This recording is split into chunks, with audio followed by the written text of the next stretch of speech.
बोलो जयकारा बोल मेरे श्री गुरु महाराज की जय। सभी गुरुमुख प्रेमियों से सप्रेम जय सच्चिदानंद। हार्दिक पुकार एक गुरुमुख प्रेमी की कैसी होनी चाहिए, हृदय का भाव कैसा होना चाहिए कि जो चित्त की तार है वो अपने इष्ट देव प्रभु से जुड़ी रहे। ये हार्दिक भावों का ही परिणाम होता है जो प्रीतम प्रेमी से और प्रेमी प्रीतम से जुड़ा रहता है। अगर इन भावों को हृदय के इस प्रकार के जो शुद्ध विचार हैं भली भांति समझकर अपने अंदर ऐसे विचार लगातार बढ़ते जाएं, ऐसे विचार हर पल पनपते रहें, तो परिणाम स्वरूप यही देखने को मिलेगा कि सतगुरु की याद हर वक्त बनी रहेगी, अपने इष्ट देव का ख्याल, क्योंकि वो भाव जो हैं उनमें एक पुकार है। हार्दिक विचारों में प्रेमी के एक लगन है, एक तड़फ है अपने प्रीतम के लिए। और जहां शुद्ध लगन प्रीतम की होती है, श्रद्धा भाव होता है अपने सतगुरु के लिए, अपने इष्ट देव मालिक के लिए, उसकी यही पुकार होती है कि जाऊं कहां तज चरण तुम्हारे। यानी और कहां जाऊं मैं, और क्या सोचूं मैं, और क्या समझने की कोशिश करूं। कहीं जाने का चाहे शरीर के द्वारा चाहे सुरति के द्वारा मन ही नहीं करता। आपके चरण कमलों का ध्यान हर वक्त हृदय में बसा रहे और कोई ख्याल ही नहीं आता, तभी ये उच्चारण जिह्वा से होता है कि जाऊं कहां तज चरण तुम्हारे। मंगलमय इस प्रभु की सृष्टि में सब मंगलमय है। पूर्ण से कहीं अपूर्ण की सृष्टि होती है, या पूर्ण के योग से कोई अपूर्ण रह सकता है। 84 लाख योनियों में भटकता हुआ जीव मानव तन पाता है। ये ईश्वर का अंश है। ईश्वर अंश जीव अविनाशी।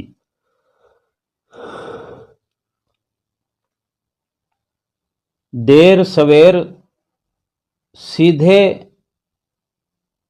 या प्रकार अंतर से उसी की सत्ता में मिल जाना है इसे। जैसे नदियों का चरम उद्देश्य है कि समुद्र संगम या किसी बड़ी नदी में मिल जाना, छोटी छोटी नदियों का बड़ी नदी में विलय होना, मिल जाना, या फिर अंततः आखिरकार समुद्र में उनका संगम हो जाता है। यही लक्ष्य होता है उनका। जीव का भी लक्ष्य यही है। जीवात्मा का यही ध्येय है, परमात्मा में एकाकार हो जाना। फिर ना वो आवागमन के बंधन में पड़ता है और ना ही फिर जरा जरा मरण के चक्कर में पड़ता है, यानी बार बार नहीं जन्मता, बार बार नहीं मरता। जिस प्रकार नदी समुद्र में मिलकर फिर उफन नहीं पाती,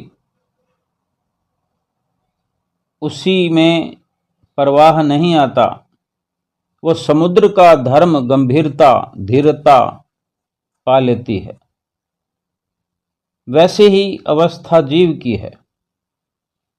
यानी नदी जब समुद्र में मिल जाती है तो नदी का अस्तित्व नहीं रह जाता। नदी का अपना कुछ भी अलग से वो दिखा सके, फिर उसका अस्तित्व समुद्र में मिल चुका है। जो कुछ होगा समुद्र के नाम से होगा, समुद्र की सतह से होगा।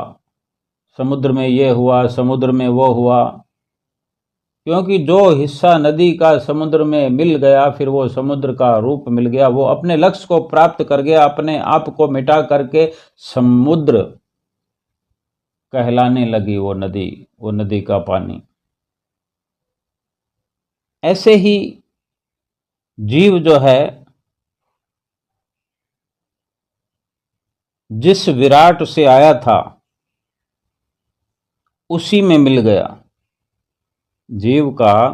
जीवात्मा का जो लक्ष्य है परमात्मा में मिल जाना, परमात्मा के साथ एक हो जाना, एकाकार हो जाना। जैसे सरिता मिले सिंधु से, पुनि प्रवाह न आवे हो। ये सूरदास जी के शब्द हैं कि जीव जिस विराट से आया था उसी में मिल गया, एक मेक हो गया। हिम जल के समान, बर्फ या पानी में प्रकार भेद है, मौलिक अंतर कहाँ है? पानी ही मूल है और बर्फ को पानी ही बनना है। परम संत कबीर साहब जी फरमाते हैं, पानी ही ते हिम भया, हिम ही गया बिलाए। कबीरा जो था सो भया, अब कुछ कहा न जाए। जल के अथाह सागर से एक बूंद जल ले और फिर उसी में डाल दें तो उसे खोज पाना उतना ही कठिन होगा जितना जीव का परमात्मा में एकाकार होने के बाद खोज पाना। परम संत कबीर साहब जी ने बहुत सुंदर और भी लिखा है, हैरत हैरत है सखी, रहो कबीर है राय। बूंद समाना समुद्र में, सो कत हैरया जाए। कि धर्म का प्रवाह 3 धाराओं में बहता है, कर्म, ज्ञान और भक्ति। कर्म के बिना वो लूला लंगड़ा विकलांग हो जाता है, ज्ञान के बिना अंधा और भक्ति के बिना हृदयहीन निष्प्राण रह जाता है। कर्म करते करते जीवन पर साधक व्यक्ति थक जाए, जीवन भर कर्म करते करते साधक व्यक्ति थक जाए, सारे शास्त्रों की खाक छान डाले, पर भक्ति के बिना न उसमें कर्म के प्रति सच्चा अनुराग उत्पन्न हो सकता है और न ज्ञान का प्रकाश ही आ सकता है। भक्ति वो परसमणि है। देखो यहाँ भक्ति की महिमा का गायन हो रहा है कि भक्ति जो है वो पारसमणि है जिसके स्पर्श मात्र से कुधातु यानी खोटी धातु भी खरी बन जाती है, यानी सोना बन जाती है। एक लोहा पूजा में फरमाते हैं, एक लोहा पूजा में राखत एक घर बधिक परो, पारस परस भेद नहीं मानत कंचत करत खरो। पारस परस भेद नहीं, मानत कंचन करत खरो। इस भक्ति के बल पर सरल, निरीह और अज्ञानी ब्रज की गोपियों ने उद्धव के ज्ञानवाद और प्रकांड पांडित्य की धूल उड़ा दी। ज्ञान गरिमा के मनीषी उद्धव को ब्रज की धूल में लौटना पड़ा। गोपियों की थोड़ी समझने की बात होती है। उर्मे माखन चोर गड़े, निर्गुण कौन देश को बासी, निस दिन बरसत नैन हमारे। ऐसी आंतरिक अभिव्यक्तियों ने न केवल उद्धव को सच्चा भक्त बना दिया, बल्कि ये सिद्ध कर दिया कि भक्ति के लिए शुद्ध हृदय ही चाहिए, ज्ञान का बोझ नहीं।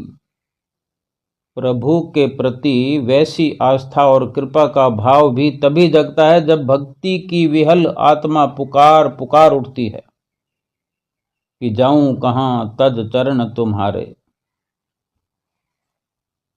बहुत कुछ संतों के सत्संग में समझने को होता है। ज्ञान भी अगर खोखला है, बहुत कुछ हम जानते, हम देखते हैं कि पुस्तकों का स्वाध्याय करते हुए बार बार पढ़ने से, बार बार सुनने से बहुत सारे दोहे, चौपाइयाँ, सोरठा, कविताएं कंठस्थ हो जाते हैं। फिर उनके सारांश भी सुनकर, पढ़कर, रटा लगाकर कंठस्थ कर लेते हैं। बेशक उनके अंदर यानी शब्दों में कदम कदम पर, हर चौपाई में, हर दोहे में, कविताओं में, सोरठों में, शेर के अंदर साफ साफ लिखा होता है, अमली जीवन बनाने के लिए इशारा होता है कि जो कुछ पढ़ा जाए उस पर अमल होना आवश्यक है, अति आवश्यक है, अमल जरूरी है। जो मुख से कहा जाए या कानों से सुना जाए उस पर मनन करना अति आवश्यक है। जैसे किसी को हिदायत की जाए, भाई तुम इस प्रकार से अपने जीवन को बनाओ, तुम्हारी जीवनचर्या ऐसी होनी चाहिए, तुम्हारे जीवन में ये गुण होना चाहिए, ये विचार तुम्हारे इस प्रकार से शुद्धता लिए हुए होने चाहिए, तभी जीवन सार्थक है, सफल है। लेकिन स्वयं का आचरण ना हो, केवल कथनी मात्र ही ये वचन मुंह से बोले जा रहे हों, फिर ये खोखला ज्ञान है जो कि एक बोझ के समान प्रतीत होने वाला है। जैसे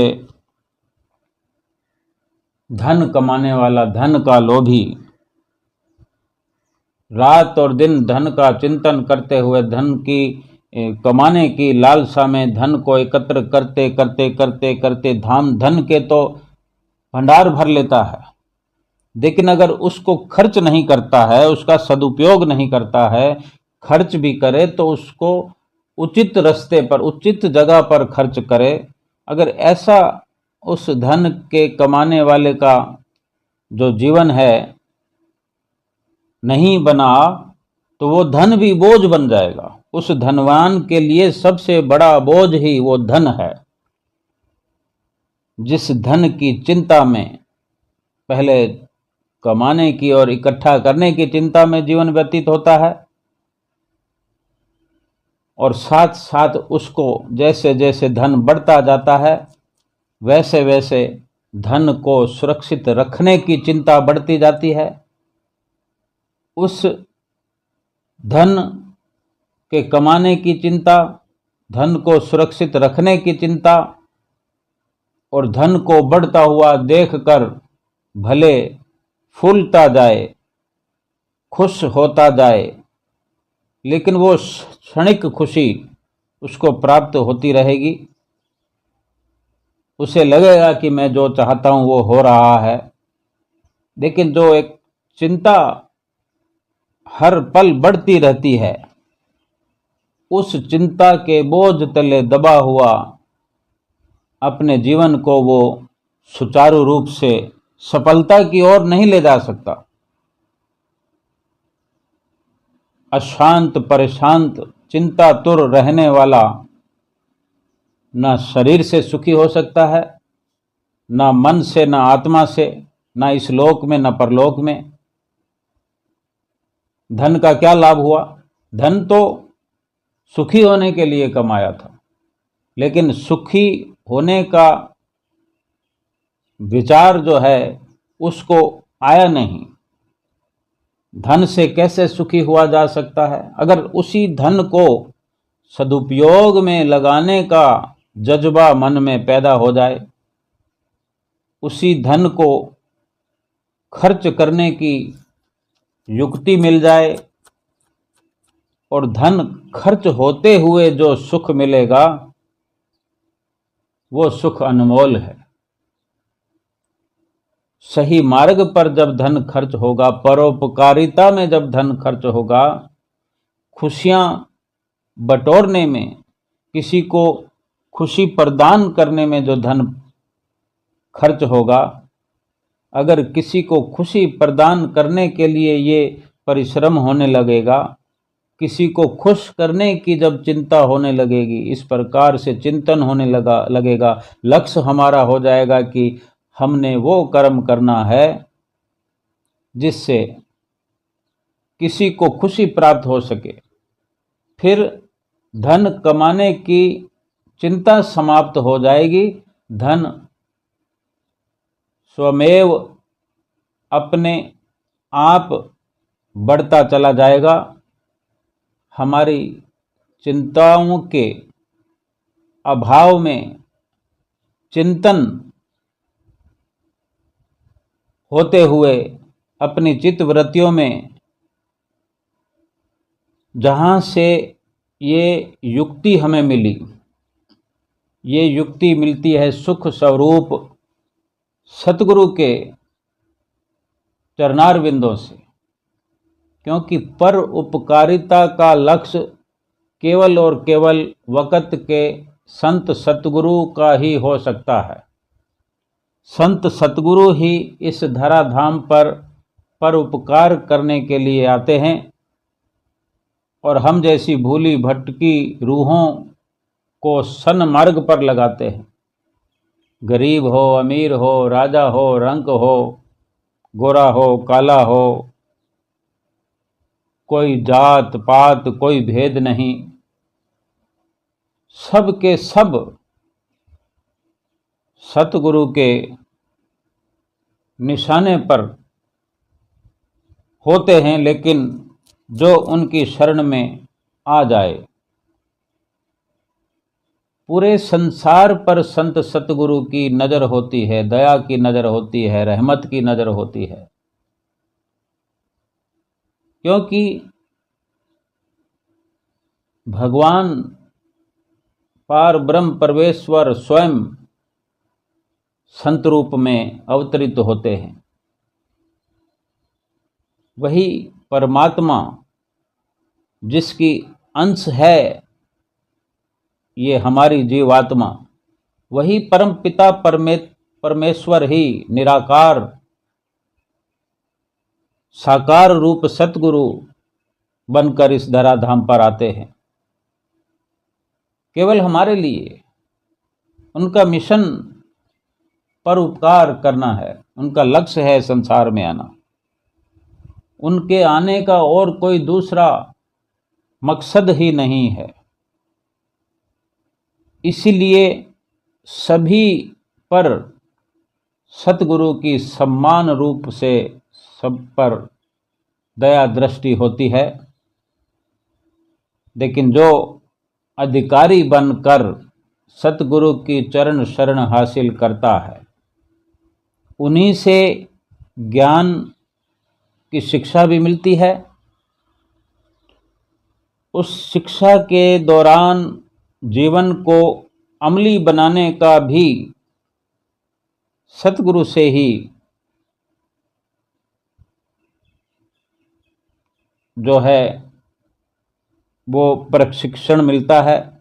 सतगुरु ही समझाते हैं कि जिस ज्ञान को जीव इंसान हासिल करे उस पर अमल करता जाए। केवल ज्ञान को इकट्ठा नहीं करना है, ज्ञान को इकट्ठा करते करते करते करते और अमल न किया तो वो ज्ञान बोझ बन जाएगा, फिर वो ज्ञान चिंता का विषय बन जाएगा।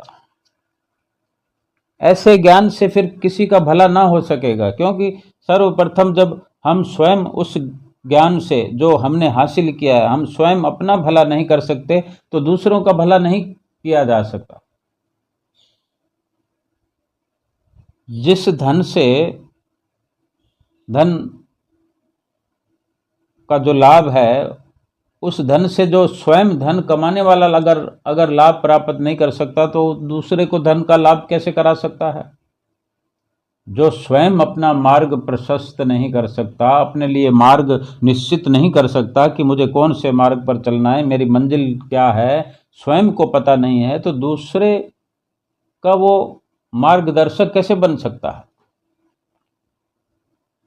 कैसे अपनी मंजिल पर जब नहीं पहुंचता तो दूसरे को मंजिल पर कैसे पहुंचाएगा।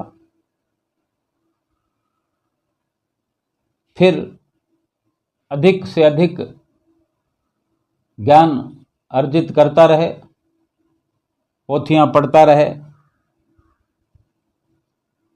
जब सतगुरु की शरण मिल गई है, जो परमपिता परमेश्वर संत रूप में अवतरित हुए और ये संजोग से अवसर हमें मिल गया है, फिर देर नहीं करनी चाहिए।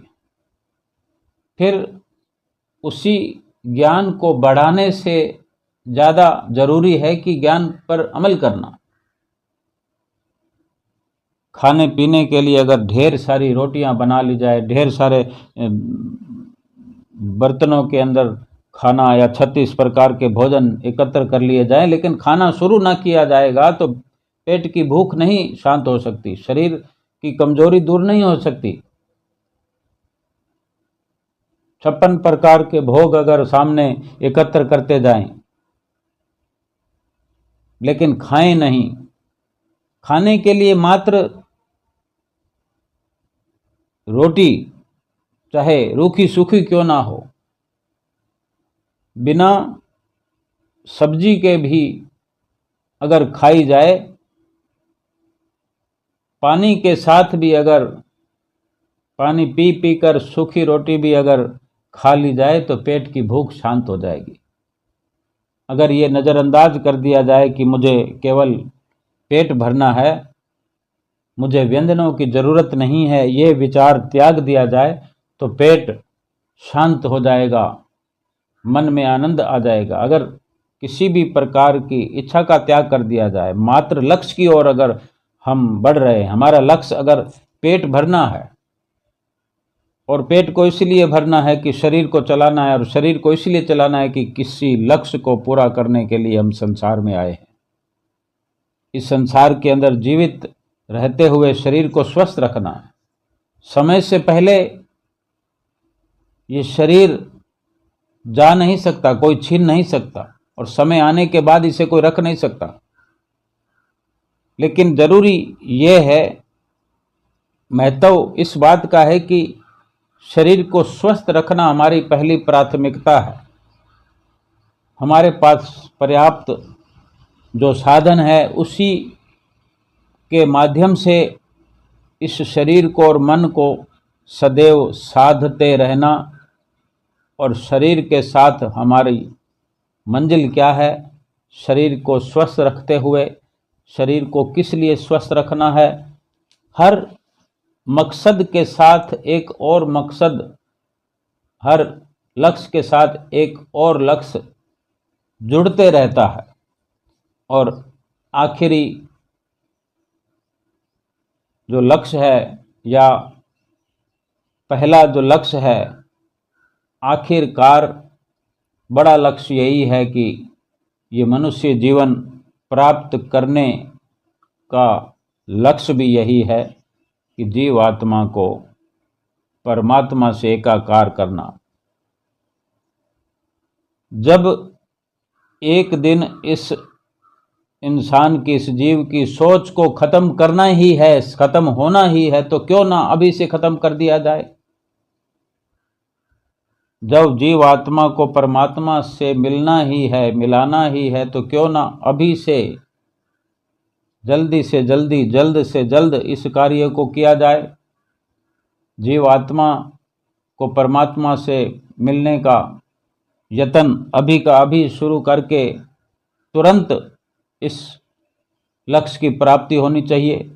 भले ही शरीर जब चला जाए, जब भी शरीर को त्यागना पड़े, लेकिन हमारा जो कार्य है, हमारा जो लक्ष्य है, वो समय पर पूर्ण हो जाए।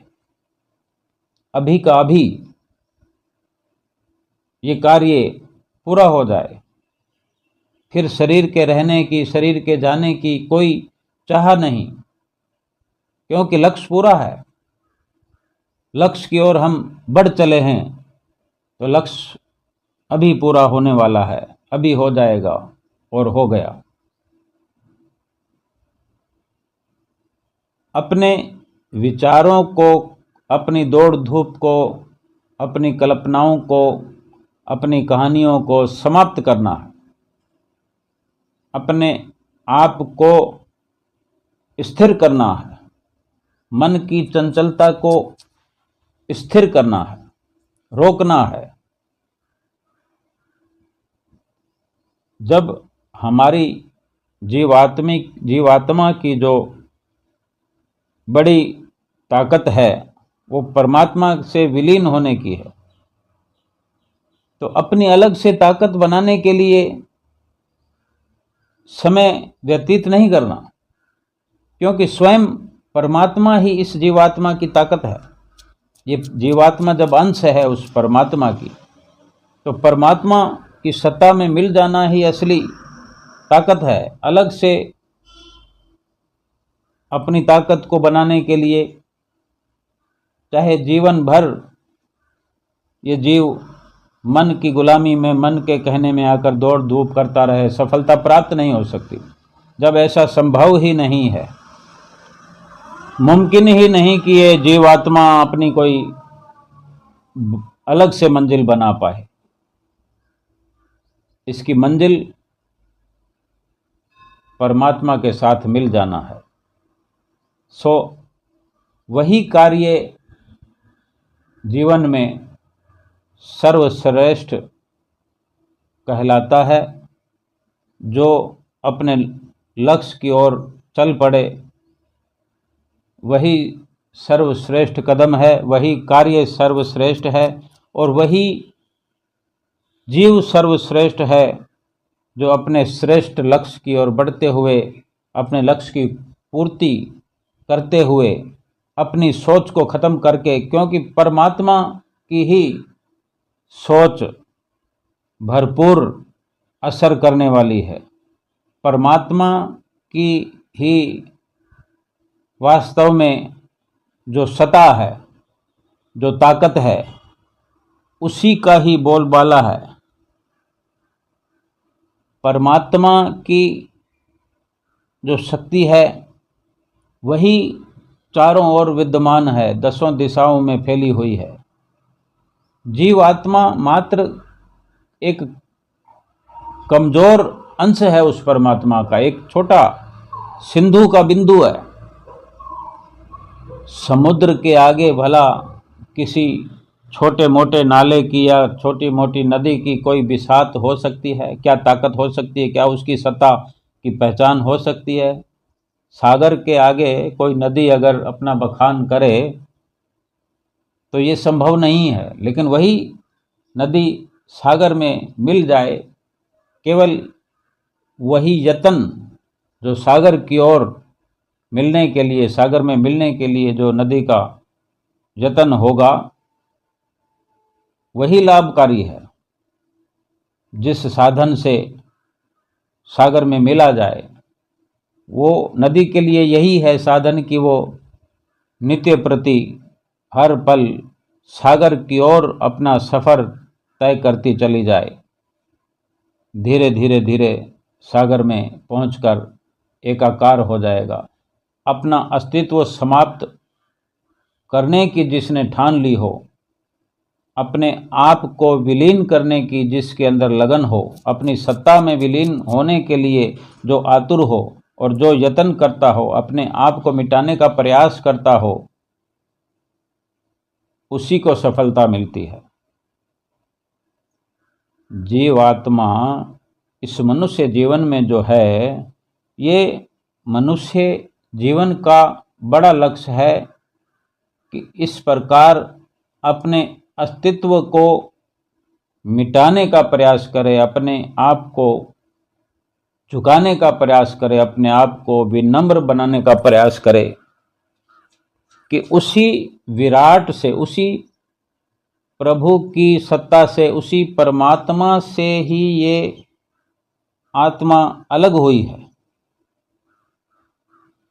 अपनी जो सत्ता है वो परमात्मा ही है।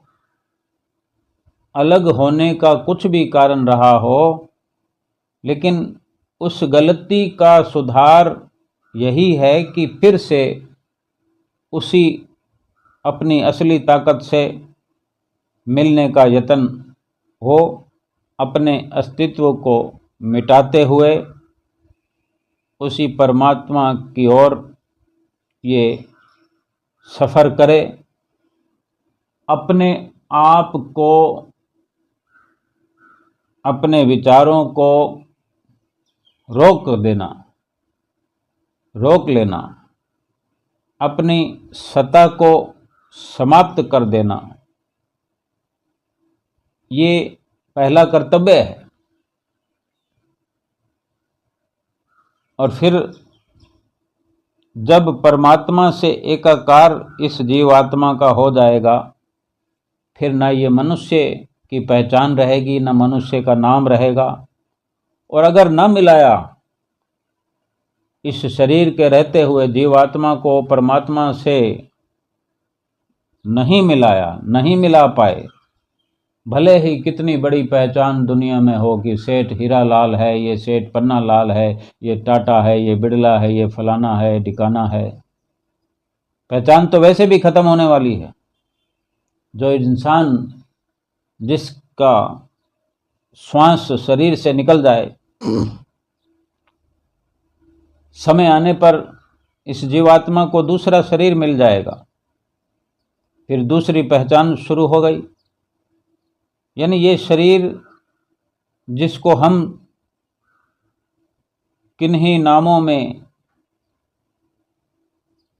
बना कर रखते हैं कि मैं ये हूँ, मैं वो हूँ, मैं करोड़पति हूँ, मैं लखपति हूँ, मैं अरबपति हूँ, मैं पहले नंबर पर हूँ, मैं चौथे नंबर पर हूँ, मैं 10वें नंबर पर हूँ, मैं घर में बड़ा हूँ, मैं छोटा हूँ, मैं मझला हूँ, मैं गली में ये हूँ, मोहल्ले में हूँ, मैं पार्षद हूँ, मैं MP हूँ, मैं MLA हूँ, मैं पंच हूँ, सरपंच हूँ, मैं नेता हूँ, लीडर हूँ। इस सारी पहचानों को समाप्त अपने आप किया जाए, अपने अंदर के इस प्रकार के जो भाव हों उनको शिथिल कर दिया जाए, इस प्रकार के भाव मिटा दिए जाएं कि मैं ये हूँ, मैं वो हूँ। केवल और केवल परमात्मा में विलीन होने से पहले ही परमात्मा की सत्ता को हर वक्त ख्याल रखना कि मैं उसी की अंश हूँ, मैं उसी की अंश हूँ, मैं उसी की अंश हूँ। मुझे चलना है, मैं चल रहा हूँ, मैं पहुँच रहा हूँ, मुझे पहुँचना है, मुझे अपने अंशी परमात्मा के साथ मिलना है, एकाकार होना है। वही सत्यता है, वही पूर्ण है, वही सुख स्वरूप है, मुझे भी वही होना है, वही होना है। यानी मैं छोड़ करके तू का जिक्र होने लगे। दुनिया वाले पुकारते रहें कि ये करोड़पति है, लखपति है, हीरा लाल है, पन्ना लाल है, फलाना लाल है, लेकिन हम भीतर से सचेत रहें कि मैं केवल अपने परमात्मा का लाल हूँ, केवल अपने परमात्मा की अंश हूँ। परमात्मा ही वो विराट है जिससे मैं अलग होकर के दुखी हूँ, परेशान हूँ, अशांत हूँ, बार बार जन्म, बार बार मरण ये हो रहा है। केवल ये प्रयास शुरू करने मात्र से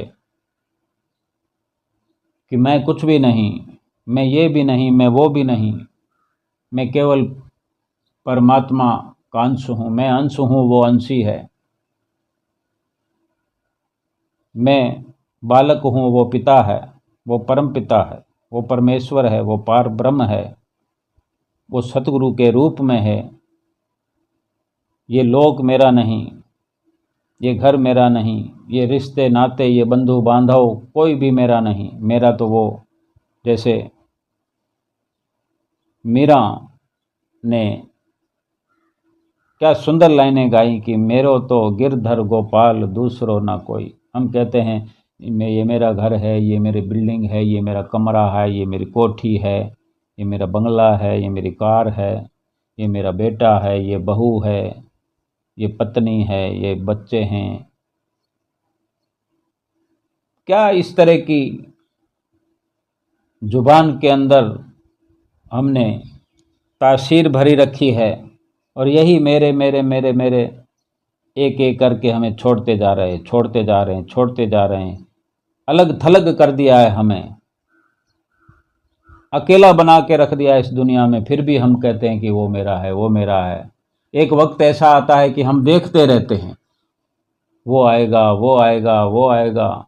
दूर दूर वाले तो छोड़ो, जिस घर में हम बैठे होते हैं, जिस चारपाई पे हम सोए होते हैं, वहां से देखते देखते भी आंखें पथरा जाती है कि घर वाले भी नजदीक नहीं फटकते। 4 बार जरूरत होती है तो 1 बार आता है, कोई 10 बार जरूरत होती है तो कोई 2 बार आता है। 10 सदस्य घर में हो तो 2 मिलते हैं, बाकी 8 तो नजर ही नहीं आते कई कई दिनों तक। उस वक्त थोड़ी थोड़ी पहचान होने लगती है जिंदगी, थोड़ा थोड़ा पता चलने लगता है कि ये मेरा मेरा मेरा मेरा जो हम करते रहे ये क्या था।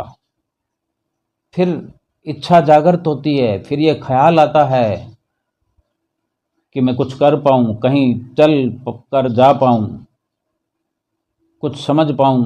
लेकिन बहुत देर हो चुकी होती है। जब चारपाई पर हमें दूसरों की ज़रूरतें मोहताज हैं, तब कहाँ से सीख मिलेगी? सतगुरु की सीख तब कहाँ से मिलेगी? अगर मिल जाएगी तो समझ कहाँ से आएगी? आंखें हमारी काम करती नहीं, चित्त काम नहीं करता, भूल जाते हैं हर किसी बात को। ये भी भूल जाते हैं कि हम कहाँ पड़े हुए हैं। कोई सोझी नहीं है, दिल दिमाग काम नहीं करता। कितना दुख होता है उस वक्त, क्या हमने अंदाजा भी लगाया? अगर नहीं लगाया अंदाजा तो अभी लगाएं कि एक दिन आने वाला है ऐसा। कितने ही हम अस्पतालों में मिलने जाते हैं उन्हीं मेरे मेरे मेरे से। क्या उनके नज़दीक खड़े रह पाते हैं जिनको हम मेरा मेरा कहते थे, और वो हमें मेरा मेरा अपना अपना कहते थे? दिल करता है कि बस 10 मिनट के अंदर मिल मिला के यहाँ से भाग जाए। जो जितना नज़दीक है वो किन परिस्थितियों में उनके साथ खड़ा रहता है, मेरा बनकर, अपना बनकर। एक मजबूर, हैरान, परेशान, कि दुनिया के डर से, दुनिया को दिखाने के लिए वहां खड़ा रहना पड़ता है। वहां भी समझ नहीं पाते हम कि ये केवल कर्मों का चक्कर है, कर्मों का खेल है। वक्त आने पर भी नहीं संभल पाते, नहीं समझ पाते। तब भी एक इशारा होता है भगवान की ओर से कि आज भी संभल जाओ, आज इनकी तो कल तुम्हारी बारी है। वक्त रहते अगर संभल जाएं। लेकिन सबसे बढ़िया वक्त तो अभी है। हम आज चल सकते हैं, फिर सकते हैं, उठ सकते हैं, बैठ सकते हैं, बोल सकते हैं, समझ सकते हैं, इतना दिमाग है। इतने दिमाग के घोड़े हम दौड़ाते हैं दिन भर अपने आप को यशस्वी बनाने के लिए, अपने आप को सम्मानित करने के लिए, अपने आप को धनवान कहलाने के लिए, बड़ा कहलाने के लिए, घर में बड़ा बनने की कोशिश करते हैं, गली में नेता बनने की कोशिश करते हैं। हमारा ख्याल रहता है बड़ा बनते बनते ये भी इच्छा रहती है कि हम राजा बन जाएं, महाराजा बन जाएं, प्रधानमंत्री बन जाएं। फिर क्या होगा? फिर भी रहेगी तो वही चारपाई। तो अभी से क्यों नहीं उस चारपाई पे अपने ख्यालों से आ जाते हैं, उस चारपाई को मद्देनजर रखते हुए कि अगर यही होना है तो आज से ही अपना बचाव शुरू कर दें कि भले ही उस चारपाई पे आ जाएं, लेकिन वो हमारे वो विचार वो न रहें। हमारे विचार श्रेष्ठ बनते बनते सर्वश्रेष्ठ परमात्मा से एकाकार हमारे विचार अभी का अभी हो जाएं। अगर विचारों से, इस शरीर के निष्काम कर्मों के कारण जीवात्मा विचारों से परमात्मा से मिल रही है, अभी का अभी मिलाया जा सकता है, सोचते सोचते बात करते करते ही मिलाया जा सकता है, तो सारी कार्रवाई तो हो गई। फिर बाहरी तौर पर जब चाहे कार्रवाई हो, क्या फर्क पड़ता है? अगर हम किसी से लेन देन करते हैं, किसी से 1 लाख रुपया लेना है, हमने किसी से मांग की है, ज़रूरत की, और देने वाले ने हमें चेक काट कर दे दिया है। आजकल तो ऑनलाइन पेमेंट होता है, मोबाइल ट्रांजैक्शन होता है कि उन्होंने मोबाइल के अंदर से ही हमारे मोबाइल में 1 लाख रुपया ट्रांसफ़र कर दिया। तो दिखाई तो नहीं देता है, जब देखना होगा देख भी लेंगे, बैंक में जाकर खड़े हो जाएंगे तो रुपया भी दिखने को मिलेगा। लेकिन जब जिस वक्त बैंक में जाएंगे, लेकिन हमें निश्चिंत कर दिया है उसने देने वाले ने, मोबाइल से मोबाइल में ट्रांसफ़र कर दिया है, ट्रांजैक्शन हो गया, हमारे पास तो पैसा आ गया ना, दिखाई नहीं देता, लेकिन हमको ये समझ है। ऐसे ही जीवात्मा को परमात्मा से मिलाने की जो ये विधि है, युक्ति है, ऐसी ही है कि हमने अभी से स्वीकार कर लिया है, मैं कुछ भी नहीं हूँ, मैं परमात्मा की अंश जीवात्मा हूँ, मैं शरीर भी नहीं हूँ, ये शरीर एक साधन है। रुपयों का लेन देन भी तो शरीर से ही होता है, अंगूठों से मोबाइल चलता है, उंगलियों से चलता है, लेकिन मेन जो हकीकत है वो तो रुपया है ना, धन है। केवल ये रुपया ट्रांसफ़र होने से ही, इस समझ से ही कि हो गया है, कितना सुकून मिलता है। और इसी प्रकार जो हमारा भक्ति परमार्थ के अंदर जीवात्मा के स्तर पर, परमार्थिक स्तर पर, लौकिक स्तर, लोक और परलोक की जो बात करें, 84 लाख योनियों की बात करें, इस सब स्तर पर हमारा जो लक्ष्य है वो जीवात्मा को परमात्मा के साथ ट्रांसफ़र करना है, जीवात्मा को परमात्मा से मिलाना है। ये जीव ये काम करने के लिए आया है, जीवात्मा को परमात्मा के सुपुर्द करने आया है। ये ट्रांजैक्शन तो सदियों से हो रहा है, मोबाइल तो आज आया है, ये झूठे धन का ट्रांजैक्शन तो अभी होने लगा है, 2, 4, 5 साल, 10 सालों में। लेकिन ये आत्मा का परमात्मा से मिलाना, ट्रांसफ़र करना, ये ट्रांजैक्शन सदा से चलता आया है, लेकिन हमें आज तक समझ नहीं है। अभी समझ लें, हम ये मान लें परमात्मा मेरे हैं, ये जीवात्मा परमात्मा की अंश है, मैं शरीर जो हूँ मैं कुछ भी नहीं हूँ, ये मेरे नाम हैं, ये झूठे पूठे हैं। देखते ही देखते क्षण भंगुर शरीर भी चला जाएगा और ये नाम भी मिट जाएगा, धीरे धीरे कोई इस नाम से पुकारना ही बंद कर देंगे। और जीवात्मा जो अलग होकर भी अजर अमर है और परमात्मा से मिलकर भी अजर अमर है। अजर अमर को अजर अमर से मिला दें, वही चेतन सत्ता है, वही असली ताकत है, ताकत को ताकत से मिला दें। यही हमारा लक्ष्य है, यही इस जीवन की सफलता है, और यही भाव हमारा अंदर और बाहर बना रहे कि कहाँ जाऊं कहाँ तज चरण तुम्हारे। भक्ति के लिए शुद्ध हृदय चाहिए, साफ सुथरा हृदय। अगर अधिक ज्ञान ना भी हो, अधिक ज्ञान का क्या करना है? जैसे अधिक रोटियों का, अधिक व्यंजनों का क्या करना है? केवल भरा हुआ पेट चाहिए, चाहे रूखी सूखी रोटी हो, साफ सुथरी। उसको हजम करने के लिए भी अधिक परेशानी नहीं होती। ऐसे ही खाली हृदय, शुद्ध हृदय, जिसके अंदर मात्र इतना ही ज्ञान हो कि ये हृदय जो है मेरे प्रभु परमात्मा का है, मेरे सतगुरु का है, मेरे सतगुरु को विराजमान करने का यही सिंहासन है। फिर घर में चाहे जगह ही ना हो, कोई फर्क नहीं पड़ता। सतगुरु के प्रति, प्रभु के प्रति ज्ञान की जरूरत नहीं है कि ज्ञान का ढेर लगा हुआ धड़ाधड़ ज्ञान बोले जाएं, धोए चुपाया धड़ाधड़ बोल के उससे क्या होना है? बड़े बड़े ग्रंथ पढ़ने के बाद में भी यही उच्चारण कहीं ना कहीं मिल जाता है। 2.5 अक्षर प्रेम के पढ़े सो पंडित होए, पोथी पढ़ पढ़ जगमुआ, पंडित भया न कोय, 2.5 अक्षर प्रेम के पढ़े सो पंडित होए। वो 2.5 अक्षर प्रेम है। प्रेम हो प्रभु के लिए, प्रभु के प्रति वैसी आस्था और कृपा का भाव भी तभी जगता है जब भक्ति की विह्वल पुकार आत्मा से उठती है। और ये सब कुछ, जितनी भी दौड़ है, जितनी सोच है, जितनी सफलता है, सतगुरु के चरणों से, उनके चरणों से जुड़ने से प्राप्त होती है।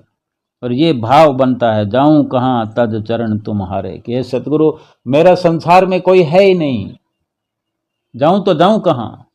यानी ये जीवात्मा की पुकार है। शरीर से चाहे कहीं रहता हो, कहीं सफर करता हो, किसी कोने में बैठा हो, अपने चित्त से यही पुकार हो कि सतगुरु मैं कहाँ जाऊं आपको छोड़कर, मेरा और कौन है, कौन सहारा है मेरा, कहाँ मेरे चित्त को विश्राम है, और मुझे तो आपके चरणों में ही जगह चाहिए। बस इसी प्रकार ये जीवात्मा की पुकार सतगुरु के चरणों में शांत होकर रह जाए। कोई फिर संशय नहीं, कोई भेद नहीं, कोई दुख नहीं, कोई विचलितता नहीं। ये मन जो है स्थिर होकर हमेशा हमेशा के लिए सतगुरु के चरणों में लगकर जीवात्मा परमात्मा से मिलकर एकाकार होकर हमेशा हमेशा के लिए सारे बंधनों से आज़ाद हो जाएगी। बोलो जयकारा बोल मेरे श्री गुरु महाराज की जय।